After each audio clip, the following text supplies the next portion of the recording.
सोचिए जरा, चुनाव से ठीक पहले अगर ये खबर आए कि लाखों वोट अचानक से गायब हो गए तो क्या होगा। जी हाँ, बिहार की राजनीति में ऐसा ही धमाका हुआ है।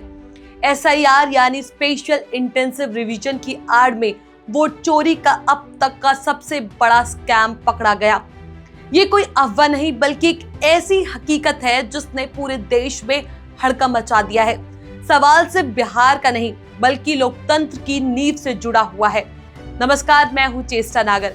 आप देख रहे हैं द हिंदी टॉप। आज इस वीडियो में हम आपको विस्तार से बताएंगे कि आखिर ये वोट चोरी का खेल कैसे हुआ, किसके इशारों पर हुआ और क्यों इसे लेकर अब बिहार की सियासत में भूचाल आ गया है।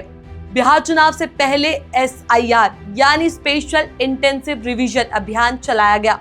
मकसद साफ बताया गया, वोटर लिस्ट की सफाई करना और मृत, डुप्लीकेट या बाहर जा चुके वोटरों के नाम हटाना।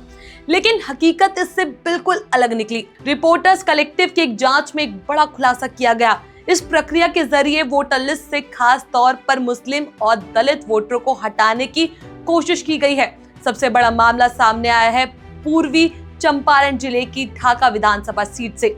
यहाँ करीब 80,000 मुस्लिम वोटरों के नाम काटने का खेल पकड़ा गया है। ये संख्या इतनी बड़ी है कि अकेले इसी से पूरे चुनाव का रिजल्ट बदल सकता है।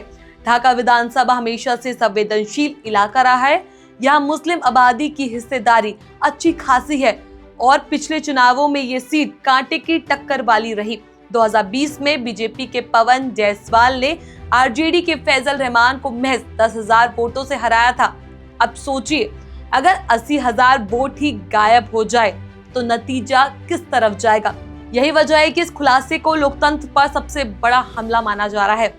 रिपोर्टर्स कलेक्टिव की जांच के मुताबिक ये वोट काटने का खेल अचानक शुरू हुआ। पहले मामूली शिकायत आती थी, लेकिन आखिरी दिनों में एक बड़ा आवेदन दाखिल हुआ। यह आवेदन बीजेपी विधायक के निजी सचिव धीरज कुमार और एक लोकेश नाम के अज्ञात व्यक्ति की ओर से दिया गया। दोनों ने बीजेपी लेटरहेड पर शिकायत दर्ज कराई और कहा कि ढाका के 78,384 मुस्लिम वोटर भारतीय नागरिक ही नहीं है, इसलिए उनके नाम काट दिए जाए। चौंकाने वाली बात यह है कि इस आवेदन में जिस डेटा का इस्तेमाल किया गया वे डिजिटल फॉर्मेट में था। ऐसा डेटा केवल चुनाव आयोग के पास ही होता है। अब सवाल यह है कि आखिर ये डेटा बाहर कैसे आया, किसने ये जानकारी लीक की और क्यों इसे ठीक चुनाव से पहले इस्तेमाल किया गया। विपक्षी दलों का आरोप है कि ये पूरा खेल बीजेपी और चुनाव आयोग की मिली भगत से हुआ है। कांग्रेस नेता राहुल गांधी और आरजेडी नेता तेजस्वी यादव पहले ही कह चुके हैं कि एसआईआर का मकसद मुस्लिम और दलित वोटरों को काटना है। अब यह खुलासा उन्हीं बातों को सही साबित करता दिख रहा है। राहुल गांधी ने तो यहां तक कह दिया कि ये लोकतंत्र पर सीधा हमला और चुनाव आयोग खुद इस साजिश का हिस्सा बना हुआ है। अब बात करें एसआईआर के नतीजों की, तो बिहार में कुल 72 लाख से ज्यादा वोटरों के नाम ड्राफ्ट लिस्ट से हट गए। चुनाव आयोग का कहना है कि इनमें से 22 लाख मृत घोषित हुए, 7 लाख डुप्लीकेट पाए गए और 36 लाख लोग राज्य से बाहर चले गए।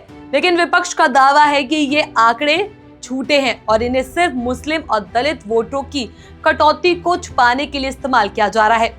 ढाका विधानसभा का मामला सामने आने के बाद ये सवाल भी उठ रहा है कि क्या बिहार की अन्य सीटों पर भी ऐसा ही खेल हुआ है। क्या हर विधानसभा से हजारों वोटरों के नाम इसी तरह से हटाए गए। अगर ऐसा है तो चुनाव आयोग के नतीजे पहले से तय करने की कोशिश की जा रही है। लोकतंत्र का असली मजाक तो यही है कि चुनाव आयोग जिसे निष्पक्ष रहना चाहिए उसी पर पक्षपात का आरोप लग रहा है। अब देखना ये होगा कि 1 अक्टूबर को जब फाइनल वोटर लिस्ट आएगी तो इन 80,000 वोटरों का क्या होगा। क्या ये वोट वापस जुड़ेंगे या गायब ही रहेंगे, और अगर गायब रहे तो क्या आने वाले चुनाव के नतीजे पहले से तय मान लिए जाएं। तो ये है बिहार के चुनाव से जुड़ा अब तक का सबसे बड़ा धमाका, वोट चोरी का ऐसा खुलासा जिसने देश के लोकतंत्र को हिला दिया है। अगर ये आरोप सच साबित होता है तो सवाल सिर्फ बिहार का नहीं बल्कि पूरे देश की चुनावी प्रक्रिया की विश्वसनीयता पर खड़ा हो जाएगा। क्या सच में वोट चोरी के जरिए चुनाव जीते जा रहे हैं? क्या लोकतंत्र सिर्फ नाम का रह गया और क्या चुनाव आयोग अपनी साख बचा पाएगा? ये सब आने वाले दिनों में साफ हो जाएगा। लेकिन अभी इतना तय है कि बिहार चुनाव से पहले वोट चोरी का ये स्कैम सबसे बड़ा चुनावी मुद्दा बन गया है। इस पूरे मामले पर आपका क्या कुछ कहना है? वोट चोरी को लेकर आप क्या सोचते हैं? अपनी राय हमें नीचे कमेंट सेक्शन में जरूर बताएं। ऐसी और भी वीडियोस के लिए आप हमारे चैनल द हिंदी टॉप को सब्सक्राइब कर लें। इसके अलावा आप हमें एक्स, फेसबुक और इंस्टाग्राम पर भी फॉलो कर सकते हैं।